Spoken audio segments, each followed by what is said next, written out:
You asked, how long and how much does it cost to charge an EV?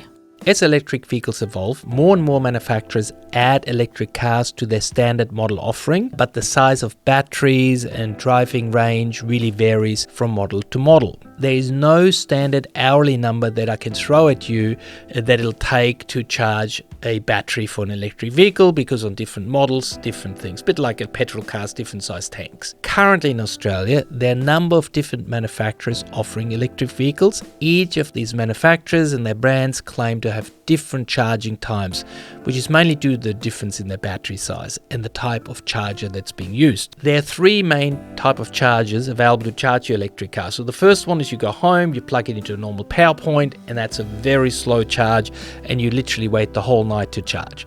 The second one is there's a charger that might be recommended by your car manufacturers. You have to get it separately installed in your house. It could be single phase or three phase, and that particular one can get you a really good result with, let's say, 4 to 8 hours. And then if you're on the freeway, you haven't got 4 to 8 hours or a whole night.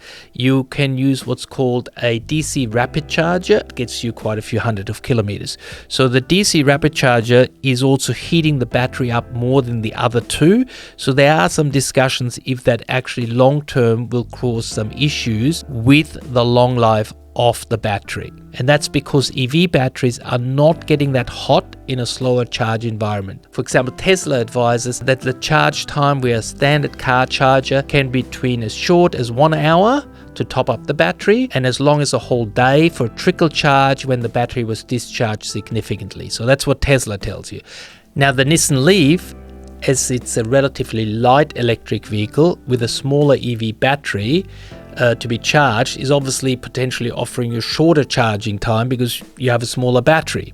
So they say that between 4 and 8 hours will get you a good result to get back the next day to be back on the road with a good range. And there are also a number of other variables that may impact charging time. So they include the hour of the day, what electricity is available, if you're charging during peak hours. In some cases, the EV might charge less from the grid, it'll draw less power. The ambient temperature, so extreme hot or cold conditions can affect how long it'll take to charge your battery. And also the battery level. So if the EV has been discharged below 20%, or is still above 80% charged, then when it's below 20, it really takes you longer. But if it's still 80%, it actually doesn't take that long to get back to the top 100%.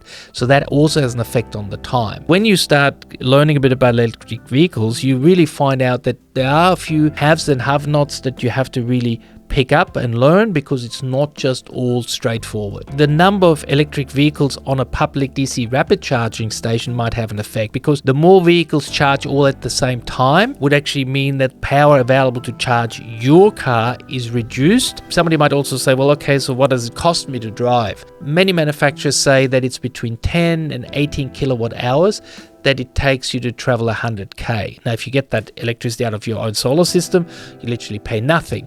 But if you get it out of the grid, average in Australia, maybe 30 cents per kilowatt hours.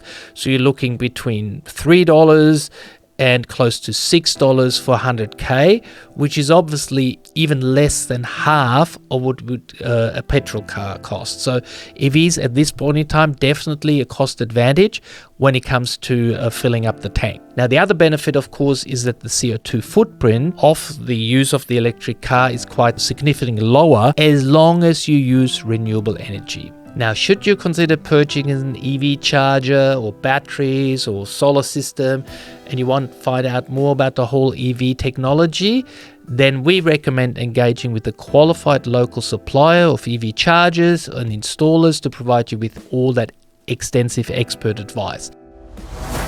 Want more energy answered? Visit yourenergyanswers.com for quality energy products, tools and calculators, and find your quality local installers. Please support the channel by liking the video, hit that subscribe button and ring the bell, and check out all our other videos. You're still here? I'll see you next time. Bye.